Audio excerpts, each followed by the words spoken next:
महत्वपूर्ण चैप्टर है, क्लास 6 का हिस्ट्री है, अध्याय 5 पढ़ेंगे। कब्र सब के बारे में पढ़ चुके थे, आज पढ़ेंगे राज क्या होता है। उस समय राज क्या होता था, राजा कैसे राजा थे।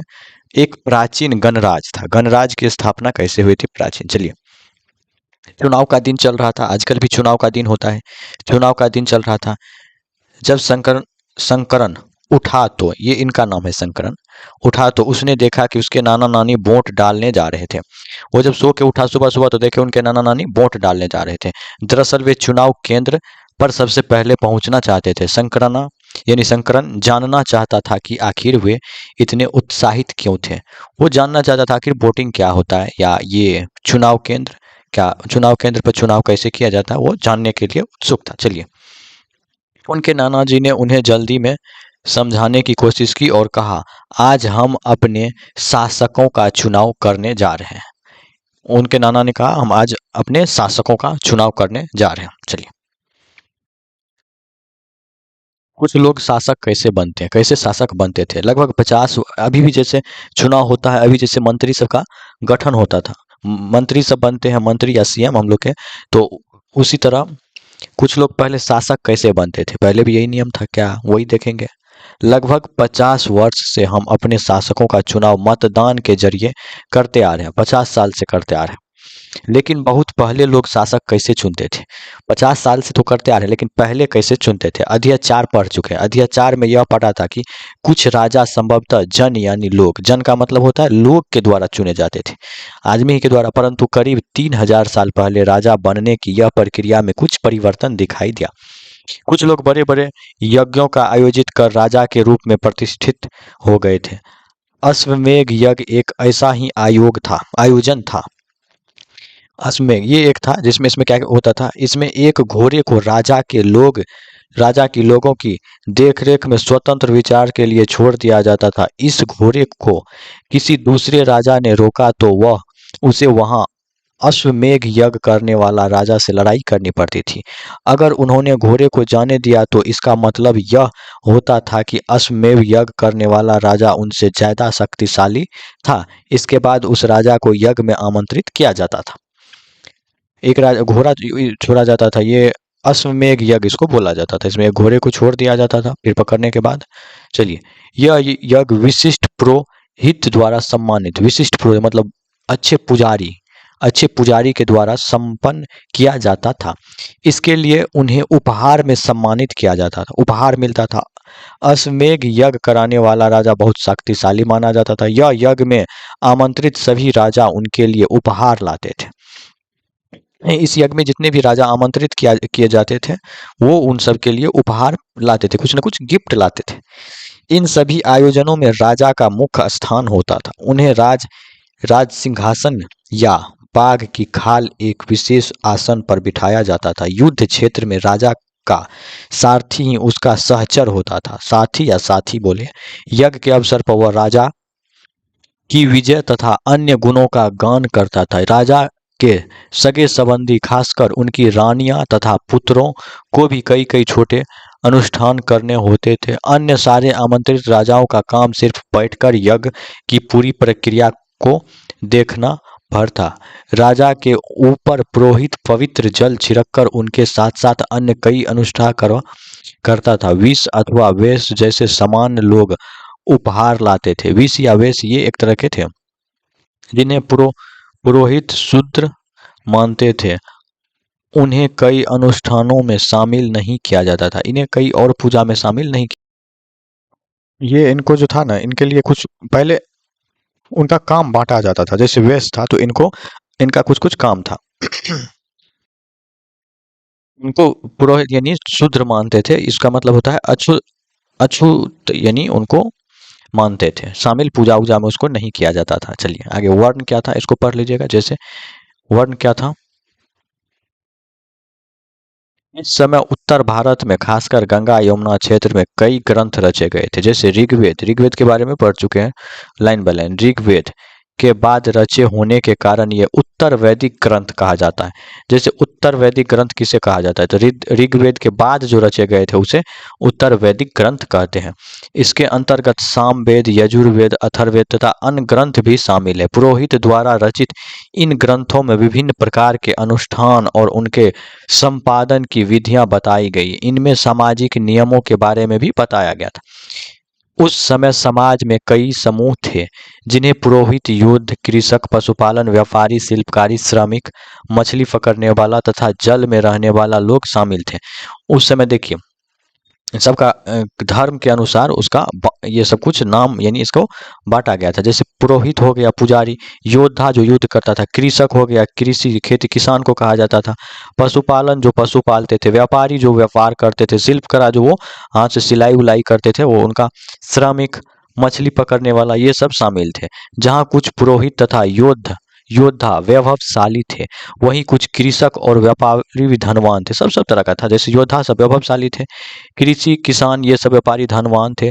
दूसरी ओर पशुपालक, शिल्पकार, श्रमिक, मछली पकड़ने वाले शिकारी, भोजन संग्रह का निर्धन थे।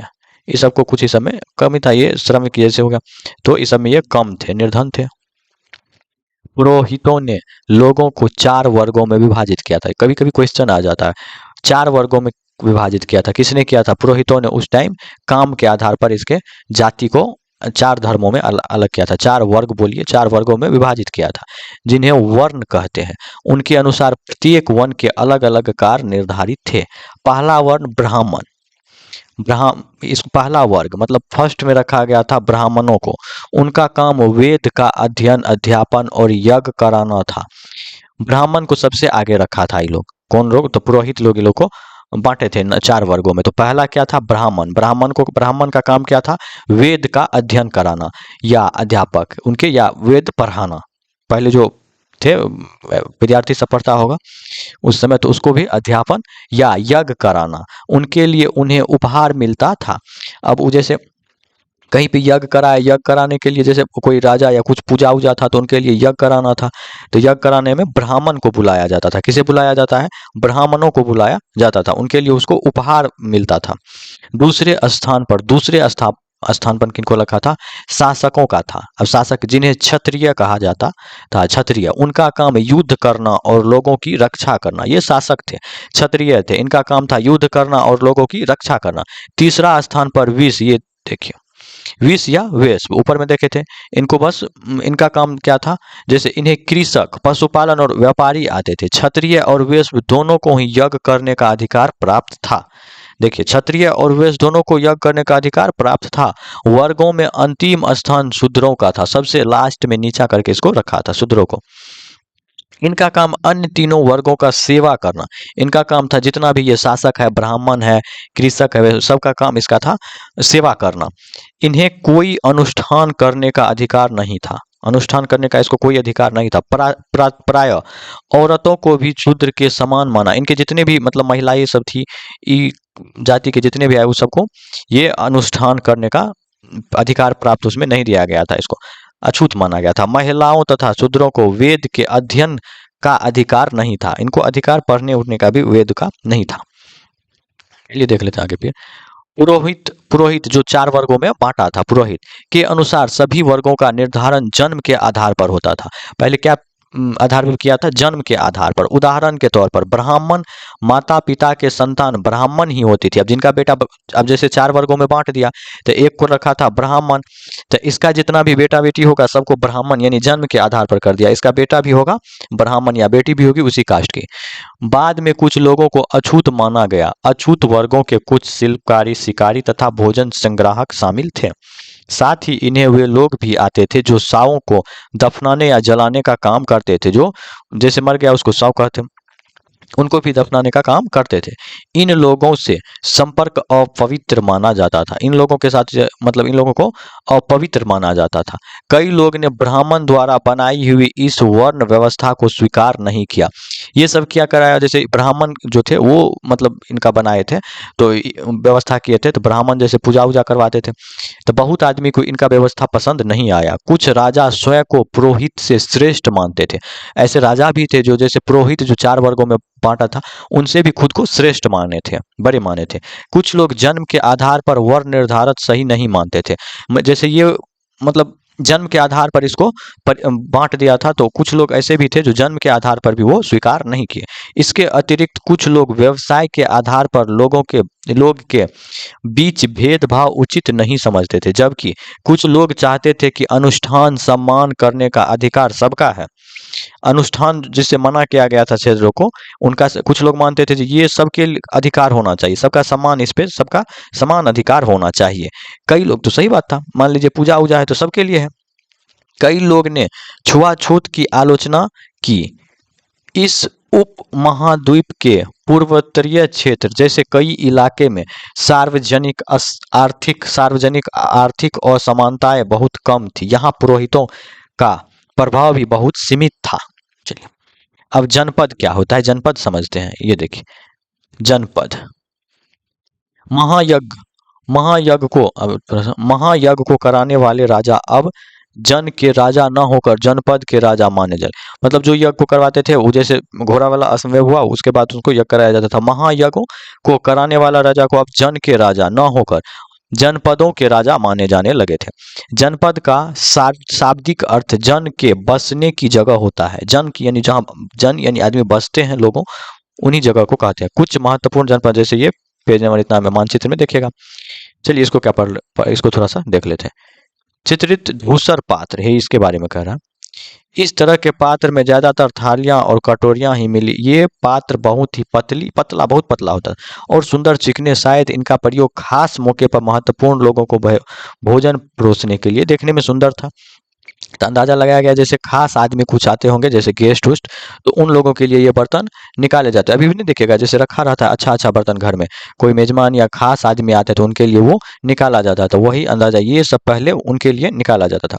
पुरातत्वविद ने इन जनपदों की कई बस्तियां की खुदाई की। दिल्ली में पुराना किला, उत्तर प्रदेश में मेरठ, ये सब याद, जैसे नॉर्मली है याद, कभी कभी क्वेश्चन आता है। दिल्ली में पुराना किला कहाँ है, दिल्ली में। उत्तर में मेरठ के पास। हस्तिनापुर कहाँ पूछ देगा, तो यहाँ पर देखिए, अभी पढ़े हैं जस्ट, हस्तिनापुर। और एटा के पास अंतराजी खेरा इनमें प्रमुख है। खुदाई से पता चला कि लोग झोपड़ियों में रहते थे और मवेशी तथा अन्य जानवर को पालते थे। वे चावल, गेहूं, धान, जौ, दाल, गन्ना, तिल, सरसों जैसी फसल उगाते थे। कुछ इस सूची में तुम्हें ऐसी फसल नाम लिखो, जैसे देखे, लोग मिट्टी के बर्तन भी बनाते थे। इसमें मिट्टी के बर्तन ज्यादा यूज होता था। इसमें कुछ धूसर और कुछ लाल रंग के होते थे। इस पुरास्थलों में कुछ विशेष प्रकार के बर्तन मिले जिन्हें चित्रित धूसर पात्र के रूप में जाना जाता, जैसे कि इनके नाम से ही स्पष्ट है इन बर्तन पर चित्रकारी की गई है। ये आमतौर पर सरल रेखा तथा ज्यामितीय आकृति के रूप में है। यहाँ देखिए चित्रित क्या हुआ, इसे ज्यामिति या आकृति की कुछ न कुछ इस पे आकृति दिया हुआ है। महाजनपद क्या है? करीब 2500 साल पहले कुछ जनपद अधिक महत्वपूर्ण हो गए। कुछ जनपद जो था ना, वो 2500 साल पहले अधिक महत्वपूर्ण, इन्हें महाजनपद कहा जाने लगा। लोग यहाँ मानचित्र में देखिए, नीचे मानचित्र है, उसमें दिखाएंगे। कुछ महाजनपदों को दिखाया गया। अधिकतर महाजनपद की एक राजधानी होती थी, जैसे अभी राजधानी है ना, उसी तरह कुछ महाजनपद की राजधानी भी होती थी। कई राजधानियां में किलेबंदी की गई थी, अर्थात इनके चारों ओर लकड़ी, ईंट, पत्थर, ऊंची दीवार बनाई गई थी। ऐसा लगता था कि लोग ने अन्य राजाओं के आक्रमण से डरकर अपनी सुरक्षा के लिए इन किला का निर्माण किया। कुछ राजा अपनी राजधानी के चारों ओर विशाल, ऊंची और प्रभावशाली दीवार खड़ी अपनी समृद्धि की। यहाँ देखिए, ये सब इंडिया का मैप है और मानचित्र 4 का बात कर रहा था। अब इसमें देख लेते हैं। यहाँ देखिए कुछ जनपद, जैसे उज्जैन है, हस्तिनापुर देखिए यहाँ है, मगध है, सब दिया हुआ है। चलिए और पढ़ लेते हैं लाइन बाय लाइन। और शक्ति पढ़ने के साथ साथ, देखिए पढ़ना जरूरी नहीं है, पढ़ने के साथ साथ आप समझना जरूरी है। समझते जाइए, पढ़ना एक पढ़ लिए वो नहीं होता है, पढ़ना जरूरी नहीं है, समझना भी जरूरी है। समझते जाइए, समझना जरूरी होता है, ठीक। और शक्ति का प्रदर्शन भी करते थे। इस तरह से किले के अंदर रहने वाले लोग और उन क्षेत्र पर नियंत्रण रखना भी सरल हो जाता होगा। इस तरह की विशाल दीवार बनाने के लिए व्यापक योजना की आवश्यकता थी और लाखों की संख्या में ईंटों तथा पत्थरों का इंतजाम करना पड़ता था। हजारों स्त्री पुरुषों तथा बच्चे ने इसके लिए अथक परिश्रम किया होगा। इसके लिए संसाधनों की आवश्यकता पड़ती होगी। संसाधन क्या है? संसाधन जो भी चीज यूज करते हैं सब संसाधन ही है। अभी पेन से लिख रहे हैं संसाधन है, आप मोबाइल में देख रहे हैं वीडियो सब संसाधन है। उस समय भी कुछ ना कुछ संसाधन से कोई भी काम क्या होगा। अब राजा सेना रखने लगे थे, राजा जो थे ना वो सेना रखने लगे थे। ठीक, सिपाहियों को नियमित वेतन देकर पूरे साल रखा जाता था। कुछ भुगतान संभवतः आहत सिक्के या के रूप में होता है। उसको जैसे वेतन देकर रखता था तो उसको तो पैसा देना होगा, तो भुगतान जैसे सिक्के देकर या आहत कुछ भी देकर उसको रखता था, जरूरत के अनुसार जो जरूरत होता है। इन सिक्के के बारे में तुम अध्याय 8 में पढ़ोगे। सिक्का के बारे में अध्याय महाजनपद के राजा ऋग्वेद में उल्लेखित राजाओं के किस प्रकार भिन्न दो अंतर बताइए। चलो अंतर बताइएगा। कोसावली के लिए दीवार पर यह चित्र आधुनिक उत्तर प्रदेश के इलाहाबाद के पास मिली ईंट का दीवार का अवशेष है। इसके एक भाग का निर्माण संभवतः 2500 साल पहले हुआ था। ये देखिए एक आदमी है इस पे चढ़ रहा है ऐसे करके है। चलिए ये कहाँ पे है? उत्तर प्रदेश के इलाहाबाद में ये है। कर कर क्या होता था चलिए देख लेते हैं। कर महाजनपद के राजा विशाल किले बनाते थे और बड़ी सेना में रखते थे, इसीलिए उन्हें प्रचुर संसाधन की आवश्यकता होती थी। इसके लिए उन्हें कर्मचारी की भी आवश्यकता होती। अतः महाजनपद के राजा द्वारा समय समय पर लाए गए उपहार पर निर्भर न रहकर अब नियमित रूप से कर वसूलने लगे थे। पैसे को जरूरत होने के बाद कर, जैसे अभी भी टैक्स लग रहा है काम कुछ करने पर, वही टैक्स उस समय भी स्टार्ट हुआ था। जैसे फसल पर लगाए गए कर सबसे महत्वपूर्ण थे क्योंकि अधिकांश लोग कृषक ही थे, ज्यादातर लोग कृषि किसान थे। प्रायः उपज का 1/6 भाग हिस्सा कर के रूप में निर्धारित किया जाता था जिसे भाग कहा जाता था। कारीगरों के ऊपर भी कर लगाए गए जो प्रायः श्रम के रूप में चुकाए जाते थे। जैसे कि एक बुनकर लोहार या सुनार के राजा के रूप में 1 महीने में 1 दिन काम करना पड़ता था, उसको पैसा नहीं था, जैसे 1 रोज उनको फ्री में काम करना होता था। तो ऐसे ही कुछ ना कुछ उसी को कर कहते हैं। पशुपालकों को जानवर या उनके उत्पाद के रूप में कर देना पड़ता था। सब पे मतलब कुछ ना कुछ उनको कर लगा दिया गया था पैसे की जरूरत के अनुसार। चलिए व्यापारियों को सामान खरीदने बेचने पर भी कर देना होता था। व्यापारी जो था ना वो जैसे सामान खरीदते थे तो सब पे कर देना। आकेटक तथा संग्राहक को जंगल से प्राप्त वस्तु देनी होती थी। आकेटक वो जो जंगल से कुछ ना कुछ संग्रह करके लाता था उसको भी कुछ ना कुछ वस्तु इनके पास जमा करनी होती थी। अब आया कृषि में परिवर्तन, देखिए कैसे आया धीरे धीरे स्टेप बाय स्टेप। देखिए पहला चैप्टर में क्या पढ़े थे कैसे क्या को, सेकंड में उसी तरह धीरे धीरे आगे बढ़ रहे हैं। तो अब देखिए कृषि में परिवर्तन आ गया था, जहां तक कि अब इतना तक आगे, तो अब कृषि में परिवर्तन आ गया। इस युग में कृषि क्षेत्र में 2 बड़े परिवर्तन आए थे। हल के फाल अब लोहे के बनने लगा, यानी हल के फाल, यानी वैसे हल का जो लगा रहता था ये पहले लकड़ी का बनाया जाता था, अब लोहे के ये लोग बनाने लगे थे। अब कठोर जमीन को लकड़ी के फाल की तुलना में लोहे की फाल से आसानी से जोता जा सकता था। इसे फसलों की उपज बढ़ गई। लकड़ी का तो उतना अंदर जमीन या कठोर जमीन को उतना अच्छे से नहीं ऐसे कोड़ सकता था। तो अब लोहा से अच्छी खुदाई होने लगी या जुताई होने लगी। लोगों ने धान के पौधे का रोपण शुरू किया, अर्थात खेत में बीज छिड़क कर धान उपजाने के बजाय धान की पौधा तैयार कर उनका रोपण शुरू किया। देखिए उसी टाइम में धान का पौधा, जैसे अभी भी ऐसे बीज पहले लगाया जाता है, उसके बाद ऐसे पानी में ऐसे पानी पूरा इसको तैयार किया जाता है, पानी कीचड़ की तरह, तब इसमें धान लगाया जाता है, ऐसे रोपा जाता है। रोपा शुरू उसी टाइम में शुरू हो गया था। अब पहले की तुलना में बहुत ज्यादा पौधा जीवित रह जाते थे। पहले ऐसे सूखा में किसी तरह करता होगा, अब इसमें पौधा अच्छे से लगने लगे थे, इसलिए पैदावार भी ज्यादा होने लगी, मतलब उपज ज्यादा होने लगा था। इसमें कमर तोड़ परिश्रम लगता था, मतलब कमर तोड़ का मतलब हुआ अधिक परिश्रम लगता था, मेहनत ज्यादा लगता था। यह काम ज्यादातर दास दासी तथा भूमिहीन मतलब जिसके पास जमीन नहीं था, खेतीहर मजदूर कमकार करने लगे थे। चलिए मेहनत, अब खाना है कुछ तो मेहनत तो करना पड़ेगा।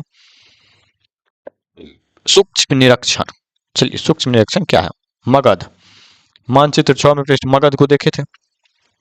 मगध ढूंढो, मगध को ढूंढ लिए थे। लगभग 200 साल के भीतर मगध सबसे महत्वपूर्ण जनपद बन गया था। मगध भी एक महत्वपूर्ण जनपद बन गया था। गंगा और सोन जैसी नदियां मगध से होकर बहती थी। ये यातायात, जल वितरण और जमीन को उपजाऊ बनाने के लिए महत्वपूर्ण थी। मगध का एक हिस्सा जंगल से भरा था। इस जंगल में रहने वाले हाथियों को पकड़कर उन्हें उन्हें प्रशिक्षित कर सेना के काम में लाया जाता था।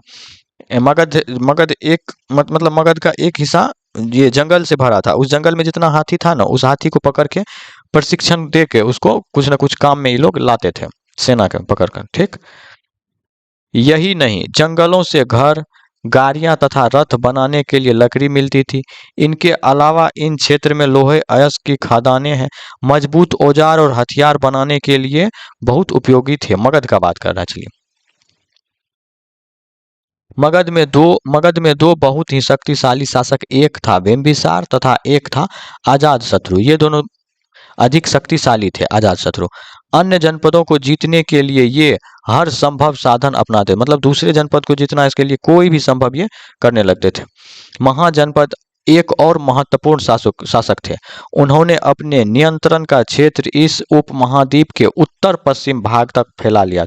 बिहार में राजगिरी, बिहार का ये राजगिरी, आधुनिक राजगीर, अभी राजगीर कहा जाता है, कई साल तक मगध की राजधानी बनी रही। मतलब मगध का पहले ये राजधानी होता था। बाद में पाटलिपुत्रा, आज का अभी का जो पटना है, पहले मगध की राजधानी थी। अभी बाद में उसका नाम, पहले था पाटलिपुत्रा और अभी पटना नाम है, को राजधानी बनाया गया था।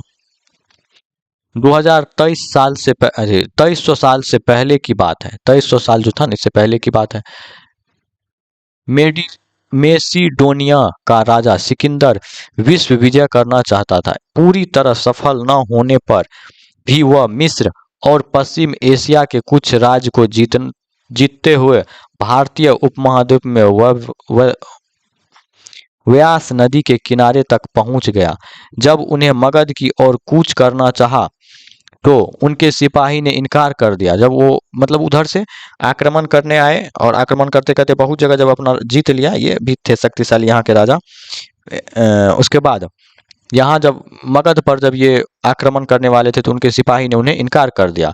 वे इस बात से भयभीत थे कि भारत के शासकों के पास पैदल, रथ और हाथी की बहुत बड़ी सेना है, इसीलिए उसका शासन जो था वो अब वज्जी क्या होता है, चलिए वज्जी, पहले गण समझ लेते हैं। गण शब्द का प्रयोग कई सदस्य वाले समूह के लिए किया जाता है।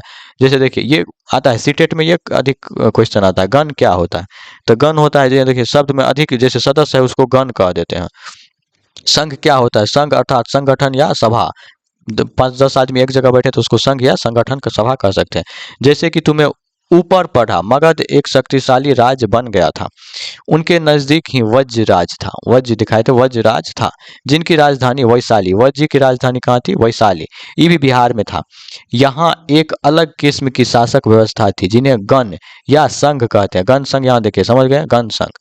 गण या संघ में कई शासक होते थे। कभी कभी लोग एक साथ शासक करते थे जिसमें से प्रत्येक व्यक्ति राजा कहलाता था। ये सभी राजा विभिन्न अनुष्ठानों को एक साथ संपन्न करते थे। सभाओं में बैठकर ये बातचीत, बहस और वाद विवाद के जरिए तय करते थे कि क्या करना है और किस तरह करना है। मतलब कुछ पर मीटिंग करते रहते थे।